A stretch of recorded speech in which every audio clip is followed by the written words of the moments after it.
Okay. All right. We are officially on air. We're privileged tonight to have one of my mentors, all the way from Virginia, Jim Ingersoll, on the Hangout with us tonight. And I think I went through one of his training courses before I got to know him, and I actually haven't met him in person. This is kind of our first time in person. We've talked on the phone, and I've been on a lot of calls with him, but this is actually our first face-to-face, and I'm going to be going to his boot camp in February, so I'm excited to go to Virginia and do a three-day mastermind there. It's going to be exciting. Without further ado, let me have Jim introduce himself and tell you a little bit about his past and what he's up to these days. Hey, Beau, it's awesome to be here on this Hangout with you. Thanks so much for having me, and it's good to see you. Well, my background was this. My dad was a landlord. I saw that he made it look so easy that I wanted to do it, but didn't know exactly how to do it. Kind of started really young. It didn't go very well because I made a lot of mistakes and had nobody to ask questions and learn from. Took a lot of time off. In that time, I did what my dad taught me, which was to work hard and go to school and get a good education and climb that corporate ladder. And I did that. Used to come to your area there in the Bay Area quite a bit because we had a tech facility there, and that worked fine. But eventually, I knew that my entrepreneurial calling was going to get me off of that corporate ladder. I jumped off, went back into real estate full time after looking into franchises and businesses and all these different things. All my roads kept leading back to real estate. So I took my master's in engineering and my undergraduate in electrical engineering and threw them to the curb and started over. And I left corporate America, starting off wholesaling, and that worked out really well. I went into high volume wholesaling probably 10 years ago, and couple years in a row, did over 100 deals each year, which is a lot of transactions to be involved with, a lot of work, and I liked it. But the problem with wholesaling is it's transactional income, and when transactional income stops, you stop getting paid. So at that point, I started to transition a little bit, and I kept thinking, I got to get into this passive game. And so I started to buy some rental property and do some fix and flips instead of wholesaling and some other stuff. And I started that off using my own money. And then back then, you remember, Beau, financing was easy. So I would buy a house cash, rent it, just refi it, and I kept doing that till the housing market sort of crashed, and then I had to reinvent myself again.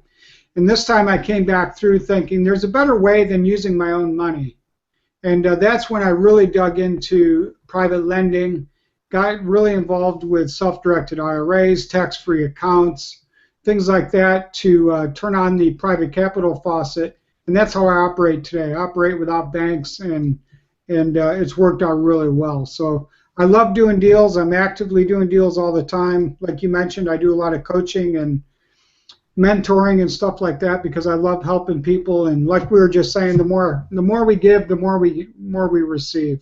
And it's really awesome to see people like you that are doing phenomenally well. I mean, that's extremely rewarding that we were connected, through some real estate training, and to see you just blossom like that is super rewarding for me. So it's nice to be here with you. All right. Yeah, when I first found out about you and I started going through some of your training courses, what really appealed to me was my model has always been recently it's been flipping, and you're right, that's transactional based. Yep.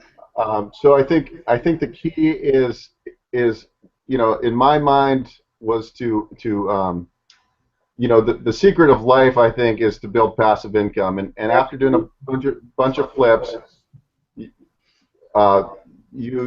make a chunk of change, you pay tax on it. And I just think that's just not the best way of doing it. So the real wealthy people I do know, what they're doing is they're buying and holding properties long term. So this year for 2016, my strategy is to find some markets that I can buy and hold, and your model is great because it's not most of the properties you're buying below market. You're putting work into, and so when they're finished being rehabbed, you already have built-in equity. But instead of flipping the properties, you're holding them. Absolutely, and I love doing that. And, you know, you and I both love flipping houses. It's a lot of moving parts, and it is a lot of work. I mean, that's sort of the downside. The nice thing about renting is you do that rehab one time, and then you receive paychecks for the next several years, every single month. And yeah, as I think I told you, I had like hip replacement last week, right? Mm-hmm. Look here, this is my walking stick, right? Mm-hmm. And the nice thing about having rentals when something goes wrong and you can't really get out of your house for a few weeks is my tenants are still out there going to work every single day to pay me my rent. So the first of this, I had hip replacement on January 5th. Today's the 14th. My rents came in that first week of January, regardless if I was out on the streets doing deals or sitting in my house or recovering in the hospital. You know what I mean? It is absolutely passive. I don't have to go to work every day. They do. And they're paying for my houses. They're paying down my balances. They're creating a nice monthly cash flow that comes in every month, whether I do anything or not. That's the beauty of some of this passive cash flow.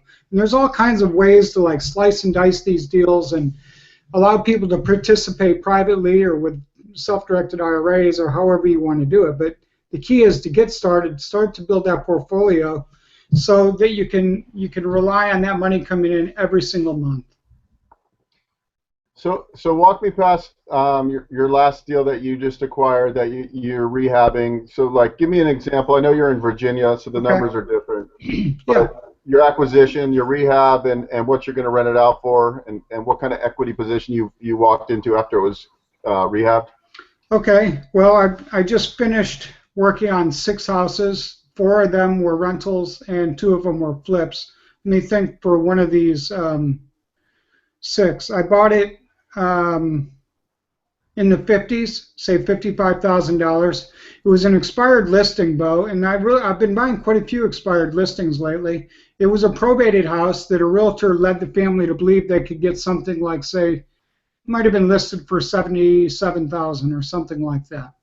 And it didn't sell, right? It was a nice 4-bedroom, 2-bath brick Cape Cod in the city.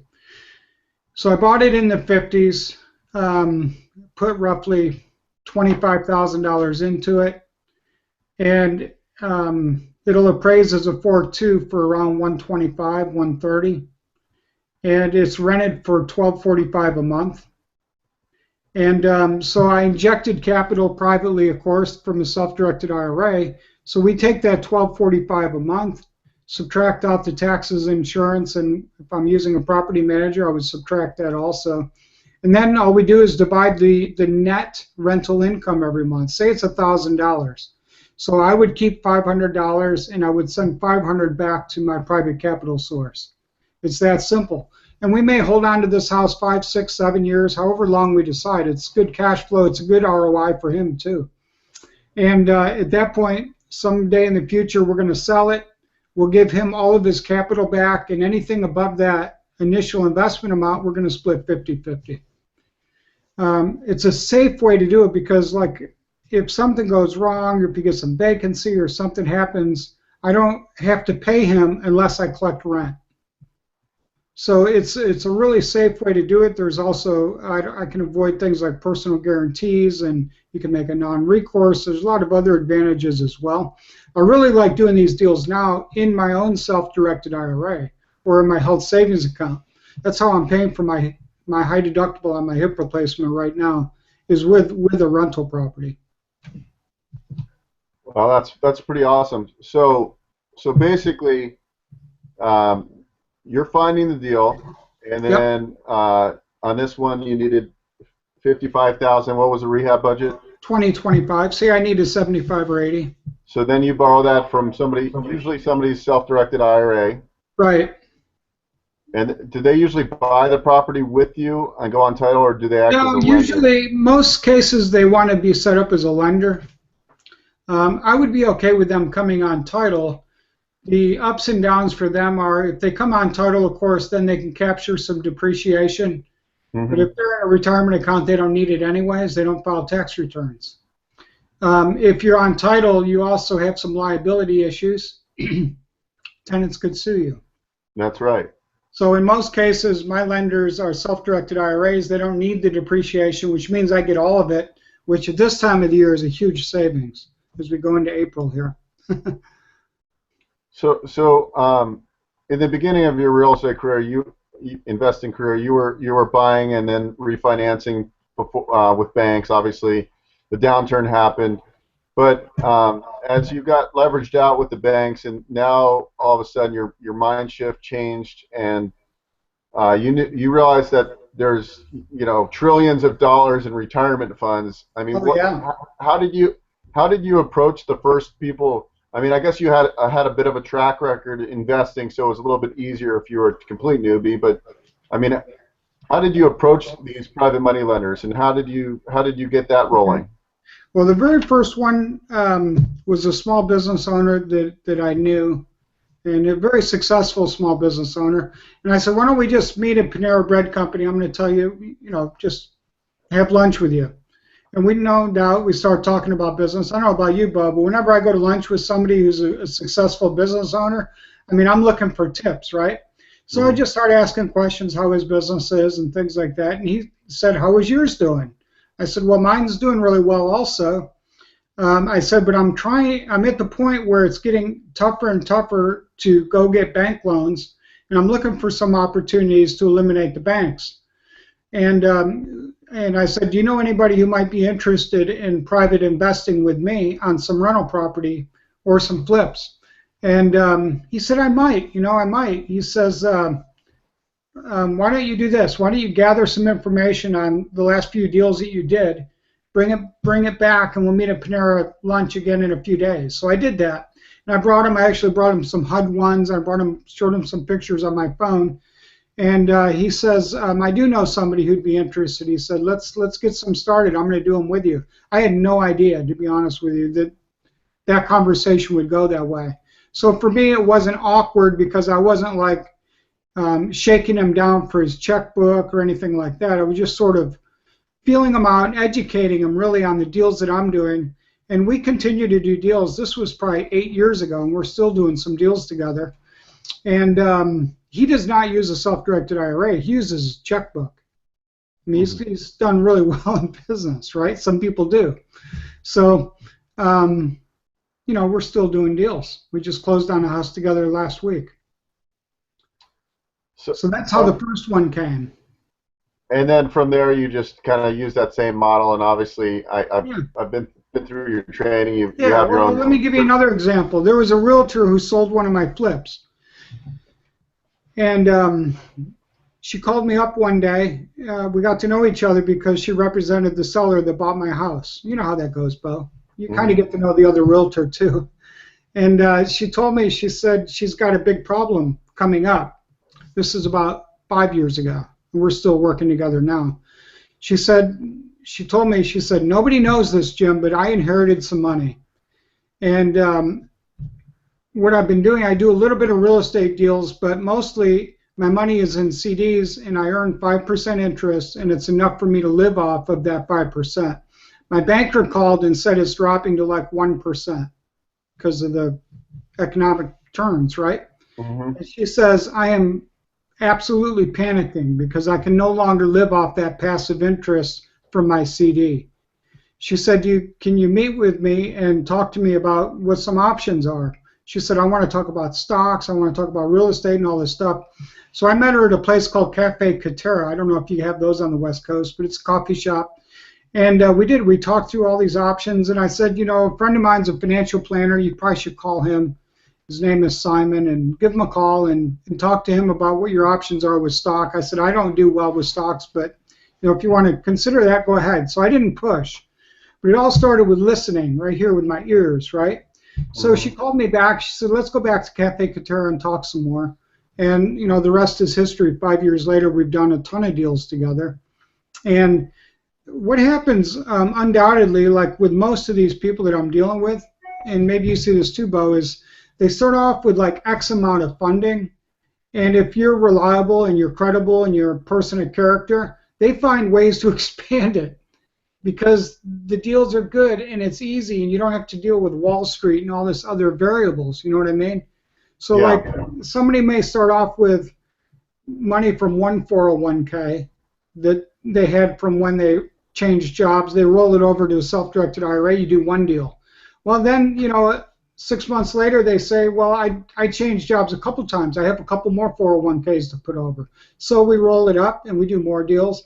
And then they say something like, I've got my house paid off. What if I were to take a home equity line at like 2 or 3%? Could we put that money to work and earn me a lot more than that? Well, all of a sudden you got more money. You see what I mean? It just if you deliver on what you say you're going to do, and you're a person of character, and you deliver, oftentimes they'll start off with X and then they'll increase to a lot more. That's awesome. As long as you're delivering and you're honest and reputable and a person of character, you can do really well in real estate. So right, you're mostly buying single-family homes then? Yes, that's my favorite asset class. I own some other stuff like mixed use and a little bit of multifamily. I would do multifamily if I could find the right project right now, but it's not easy to find right now. I probably missed the cycle. How are most of your deals are coming from realtors or expired listings? Are you doing direct mail, or where's the majority of you of like these past 6 houses? All of the above. So my favorite way of finding deals has always been referrals. Always has, because I've done a lot of deals for a lot of years in the same market. So a lot of people know that I do deals. So I will get pocket listings from realtors, and those realtors I really appreciate. Somebody calling and telling me they're getting ready to list, or they've got somebody who's got to sell but they don't want to list. Or a realtor might say, this is aged inventory and it's got to go. I mean, I appreciate those calls big time, and they do come in. But I also get people that I've done deals with and bought houses from 2, 3, 4 years ago that'll refer somebody to me. This happened to me last month. Somebody I bought a house from like 3 or 4 years ago, they'll call me out of the blue and say, such and such gave me your number and said you did a good job buying their house. Will you take a look at my house? So you get referrals from all over the place, as you're aware. I also like to use bird dogs. I like them out there shaking up the trees and finding the deals. But yeah, I've been doing a lot of expired listings. I've always loved probate. Anything with a burned out landlord, especially I'm finding like aged landlords, say they're in their like 70s and they own 10, 20, 30, 40 houses, their family's starting to press them to get rid of those assets. And if you come in and provide a solution, maybe they'll give you some seller financing. So those have been good leads as well. There's just like a variety of different places that I use as lead gen. So your plan for the next, are you managing these properties yourself? You're doing the property management? Yes, all of them except the ones that I'm dumping into tax-free accounts because I can't. Yeah, Gotcha. my wife and I manage the portfolio ourselves. So that takes quite a bit of time. Well, you would think so, but with systems and things, it's gotten a lot better. About a year and a half ago, we implemented Buildium. It's Buildium. Maybe some of your users are using it, but it really transformed our property management. So I used to have a file cabinet and Excel spreadsheets. Everything is in an online portal now. There's a tenant pay ability on there as well. So my tenants pay online. The rental application is online. Their statements are online. Everything's online. Tenants sign in, they sign out, and it really streamlined and made my property management a lot less stressful, a lot easier to manage. So that's been helping a lot. So when you go into these agreements, or when you find a lender partner, yeah. Do you guys usually have a typical term? Do they write the notes for like 5 years, or how do you usually structure that component of it? Usually we'll say 2 to 5 years. But but I've had them go longer than that also. And then at the end of the term, you have the option. Yeah, the ones that I've turned over, as soon as we send the money back to the IRA, it's just sitting there uninvested, and they want me to go buy another property and rinse and repeat. It's just like you get to a point where we capture the equity, and then we do the deal again. It's more work on me, but it's better returns for them. So you basically, at the end of the 2 to 5 years, you'll look at the asset and you'll say, okay, well, I still think this has got plenty of room to appreciate. Yeah. We should maybe consider holding it, and then you make the determination of what you're going to do. Absolutely. That would be a good approach. Mm-hmm. Okay. You could decide. You could always buy them out. I could bring in another private capital source, buy them out if I wanted. So, but the few that we've actually sold, they've come back and said, now that you've given me my money back, can you please reinvest it right away? Well, yeah, I imagine their returns are pretty good. So.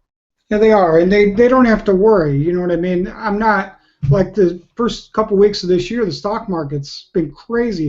It'd be like jumping off a cliff with a bungee cord or something. You know what I mean? Right. Yeah, it's just stressful. And so if they can invest in local hard assets in their own market, even like they are with me, then it's very easy. If they want, they can drive by the house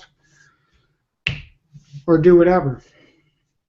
Gotcha. Now, can you give me an example of one deal that you've done that was a complete nightmare, and what you learned from it? And because we all have stories of some deals that didn't work out too well, but usually, I've not really, other than my very first rental I bought when I was like 22, I've not had any real nightmare stories on rentals. Rentals, in my opinion, are more forgiving. Like if you buy a rental and you think you have equity in it and it produces cash flow, and the market declines a little and you lose your equity, but it's still producing cash flow, you can hold on to it during the cycle, and when it comes back up, you can figure out what to do with it, right?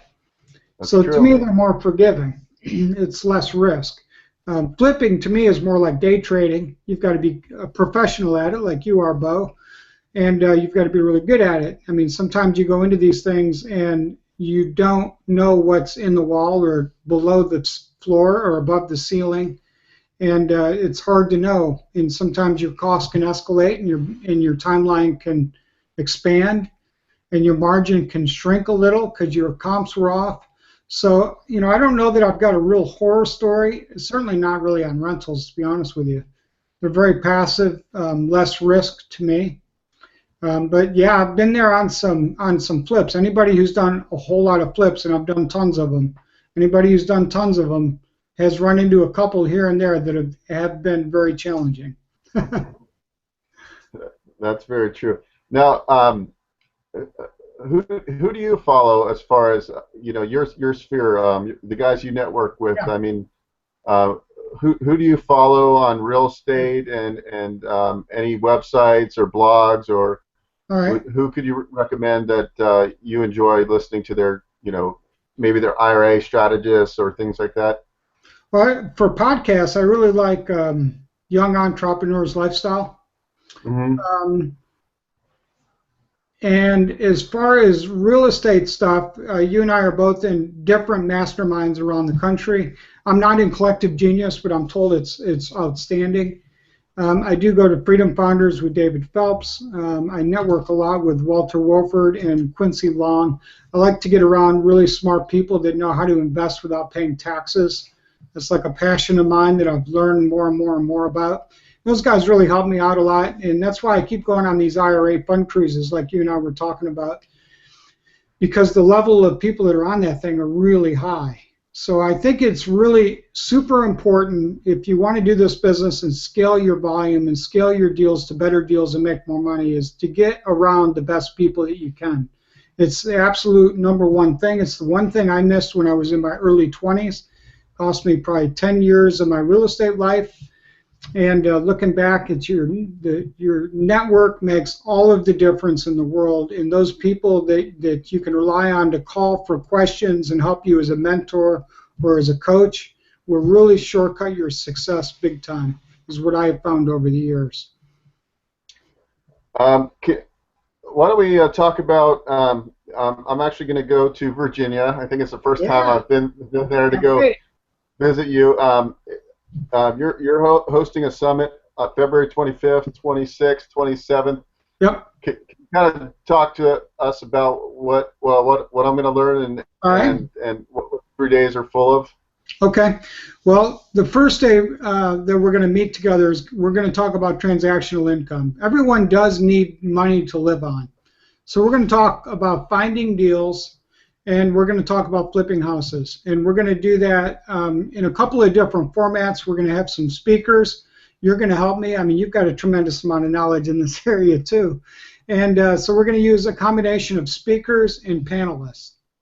And I've got panelists from all over the place. So I've got people from Florida and from Philadelphia, yourself from the West Coast. Somebody from Indianapolis is coming down. I got somebody who's good with new construction. We're going to talk about all these different transactional income things day one. Then day two, we're going to get into more passive. So we're going to talk a lot about financing, creative financing, seller financing, self-directed IRAs. And day 2 and 3 is all of that. So it's self-directed IRAs, seller financing, creative techniques. I don't know if we're going to hit on subject 2 or not, subject 2 deals or not. By the way, I did a great training on that yesterday. I watched for the replay. And it is a good way to do it without banks. And, you know, we're going to really get into that, like building wealth and building your passive income so that you can live. So if something happens and you can't get out of your house for a couple of weeks like I'm at right now, you're still going to be fine. You don't have to be out there meeting your contracting crews and out there hustling houses and things like that. Sweet. I'm really looking forward to it. For me, it's great meeting. Prior to us going live on this Google Hangout, I was talking to Jim about how I've been flipping properties, but my mindset is to create passive income. So I'm going to meet people from all over, and it's great when you're in California and you can kind of see other states, and maybe I can connect and partner up with people in another state that are have a similar mindset that I do, and I could build my portfolio that way. So yeah, that's really important, because like you're on the West Coast and the prices keep going up.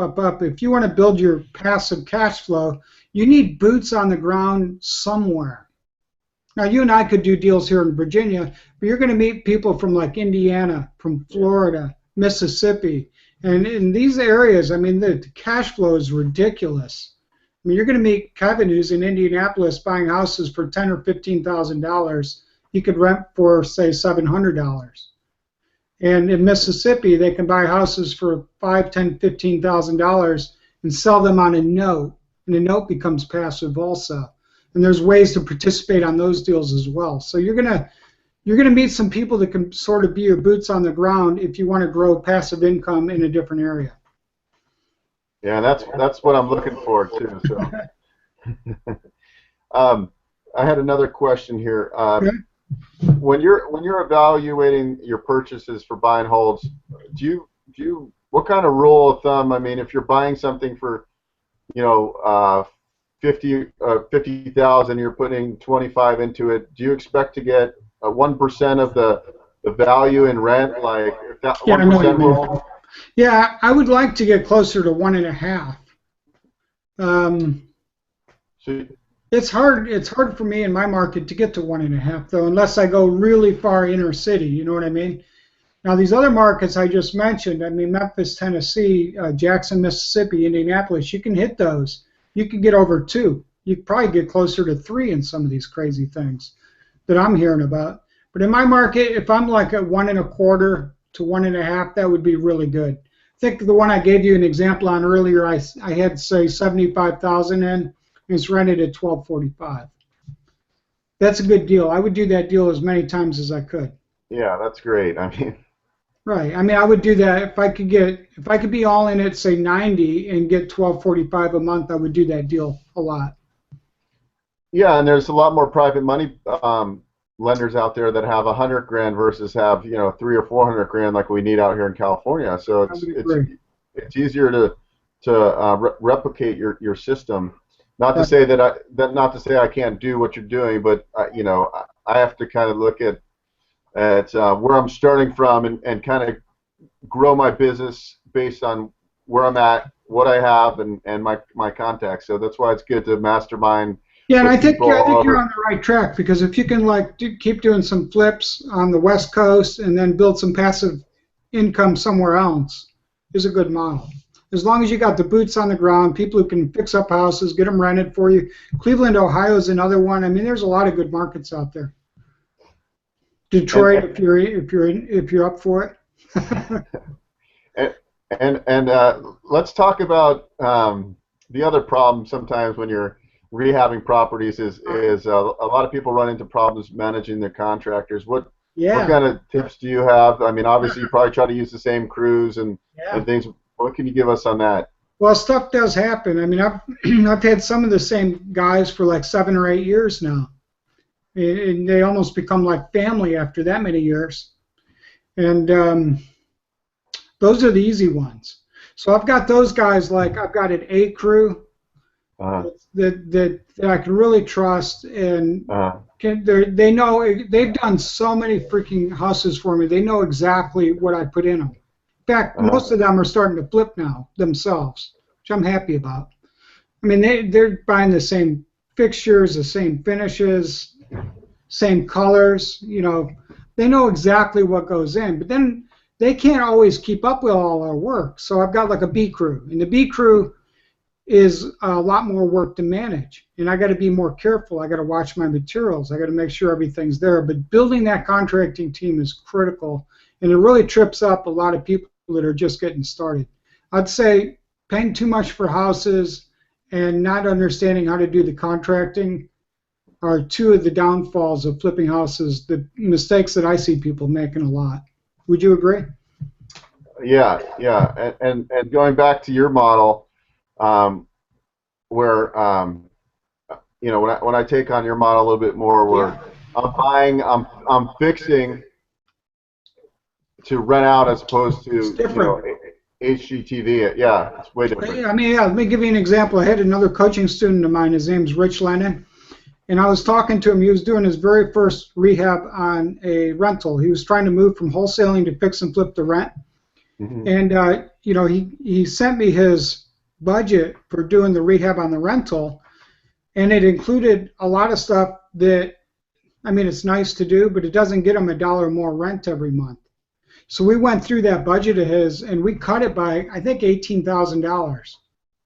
And he went out and rented the house for $1,200. If he'd put that 18 grand in it, he still would have gotten $1,200.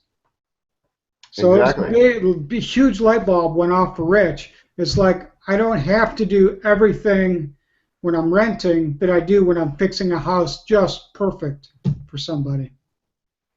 Yeah, that's actually a good point because the last flip I did, Yeah. which is actually closing hopefully this at the end of the week or early part of next week. It was a different market and it's a lower end market, and so Yeah. I brought a contractor partner out there, and he actually didn't want to do the deal with me because, you know, in his mind we were going to rehab the whole thing. Well, I just did a very light I did a very light remodel, Uh-huh. and I instead of replacing the kitchen, I just painted the cabinets and Yeah. put new hardwood on. And the funny thing is, at the end of the day, that was a really good flip. I think I'm gonna at the end of the day make about $45,000 to $50,000 on that deal. That Awesome. that he didn't want to do, but and that so knowing your market is critical, It and is. not over improving. If you can save money, Mm-hmm. and everybody can flip real estate in California when the market's appreciating, but It's true. the reality is that our market's like a roller coaster, and I mean I see the writing on the wall. I don't know when it's going to be, but people are just they get in over their heads. I'll give you a perfect example. Yeah.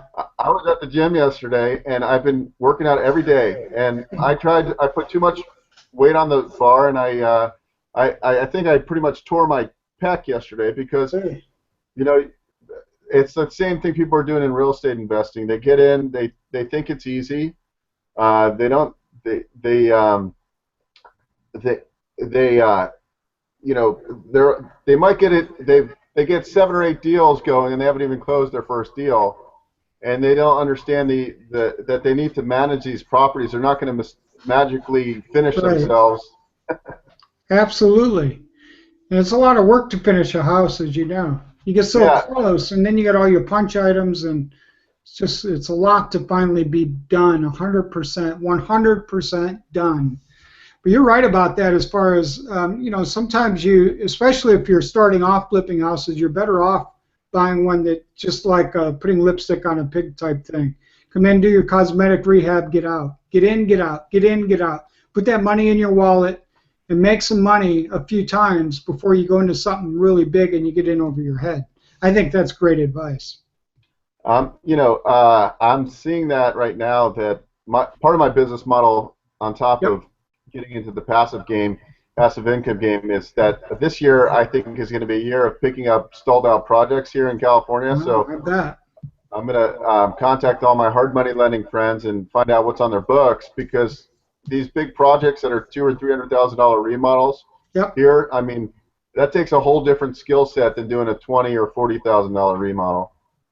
No doubt. No doubt. And people do get in trouble. I had somebody call me that was in trouble last month with their hard money lender was barking at them because their 6-month term was up and they weren't done with the house. They were way over budget. All kinds of, you talk about nightmares. I mean, but they were new though. You know what I mean? Mm-hmm. They bought the wrong house. They paid the wrong price. They had the wrong contractors. And everything that could go wrong went wrong. And they wanted me to buy them out and they were willing to take a loss just to pay back. They were going to bring money to the table to pay off that hard money lender. And I told them I can't do it. They're too far off even at their loss. So I don't know what they did. I guess they found someone else. But you're right. There's some of that out there. You got to be careful.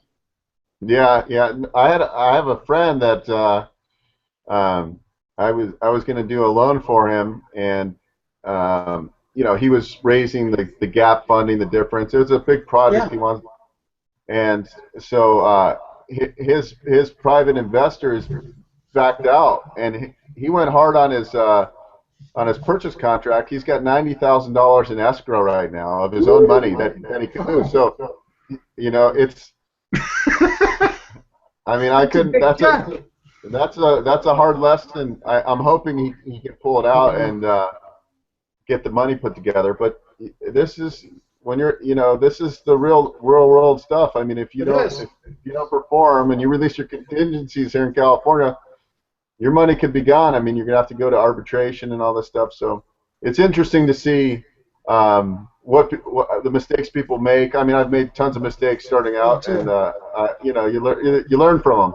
You do, and some of them are expensive for sure, no doubt about that. But yeah, $90,000. Oh my gosh, that's a big earnest money deposit. Holy cow! That would keep me up at night. Well, I'm sure he's not sleeping. He needs a solution. Yes. Let's see here. What would you recommend if you were completely new to real estate investing, and you were just starting out? You wanted to get out of your job eventually, long-term plan. How are you going to get started? Well, I think it's good to start with wholesaling, depending on what market you're in. Now, you're on the West Coast. It's a little harder there. But I would start with wholesaling. That's what I did personally, and it worked out really well for me.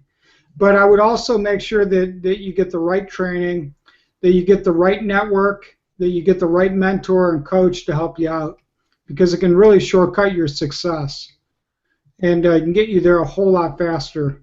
But you need some transactional income if you're going to walk away from your job and you got a family to support. Like when I walked away from my job, Beau, both my kids were in high school. And, right before high school, there's college, right after that. So I had to face that. I had to create income. I had a good job. I just kissed it goodbye and started over. And so you need to create some income. Wholesaling is a good way to learn real estate. You'll learn about motivated sellers. You'll learn about contracts. You'll learn a lot of stuff, negotiating. And then you may want to do some fix and flips. But as you create income, make sure that you go out there and learn to create passive income. Cool thing about real estate is there's all different strategies and different ways to do deals. And you can learn to do them without needing any of your own money and without needing good credit. And that's what makes it a beautiful thing when you start leveraging real estate assets. Yeah, it was pretty interesting because I got really hit hard in the downturn of California, and I basically had to walk away from. I didn't know anything about real estate investing. I was in real estate for a long time, but I didn't know like anything about investing. I knew how to speculate. Right. It was easy back then. Yeah. Long story short, I lost a lot of homes in the downturn here. I was buying property for all the wrong reasons. And then I remember I got back into I started to go to these masterminds and joining groups and learning how to invest in real estate. And it's funny because it's I look back like 2 years ago when I was doing I had a lot of flips going, and I had millions of dollars in hard money loans, and I go, it's not much different than a couple years ago, except I know what I'm doing somewhat now. Yeah.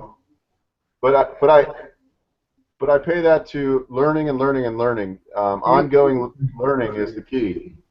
Absolutely. I think you've got to absolutely be willing to invest in yourself. Today people coming out of college typically will have $35,000-$40,000 of school debt. They're going to get out and they're going to get a job that they probably could have gotten without their degree, depending what they take. So why not make sure that you get the right education from the right people and learn the stuff they don't teach you in school, like compound interest and finance and how to leverage real estate transactions. That's where it really happens. And learn to be a real estate entrepreneur and make deals happen. If I had to do overcard, Beau, I could do it just like that, right? It'd be so easy if I go back 20, 30 years. Right? What we know now. So the mistake I made was not getting around people that know what I know right now at a young age. It is true. Your network really is your net worth. It comes down to that. Absolutely is.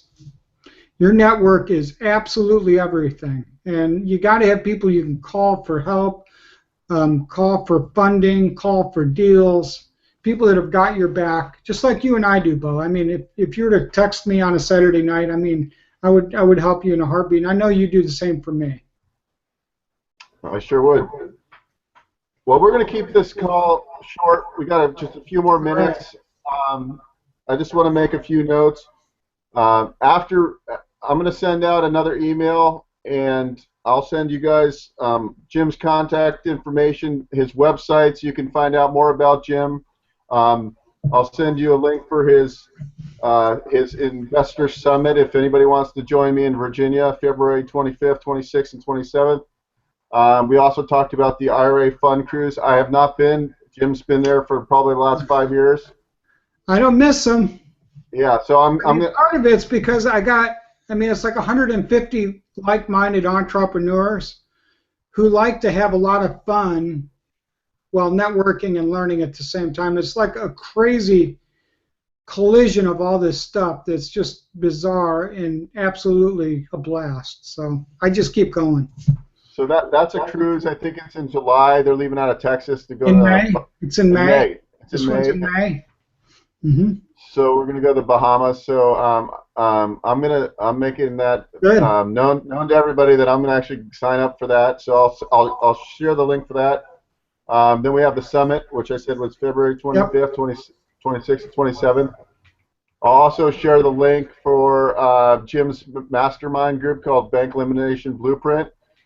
And they've got too much, and you can talk to me about it if you want. You can message me or call me, and it's great stuff, and you can go through hours and hours of mastermind calls, and there's all the forums that they use, their joint venture agreements, and all the good stuff that you need to get started. There's a Facebook group if you want to plug into the community and look for JV partners or. What I'm looking for right now is to find some some JV partners in other states so that you have that option. So get plugged in and keep learning. And I guess what's your outlook? The last couple questions I have for you is one is I mean your model really doesn't matter because you're not in it. You're holding them long term. You're in a high cash flow position. Whether the market goes up or down, I mean that's the key for you.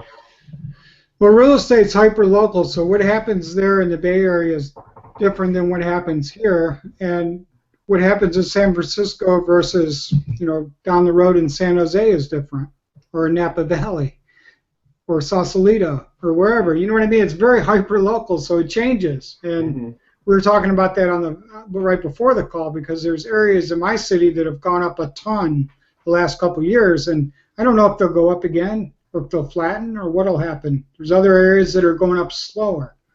So, who knows? All I know is that if I invest in hard assets that produce income every month where tenants go to work so I don't have to, that's a good thing. That is, yeah. So I wish we had more $55,000 deals out here, but you know what? I think this year I'm going to go hunt for those deals in other states and good idea. And take the plunge and just get the right team. Well, anyways, Jim, I know it's getting late there, and you gotta probably eat dinner and relax for a little bit. So we appreciate your time. Like I said, we'll share all your information in the show notes, and I look forward to seeing you in about a month and 10 days.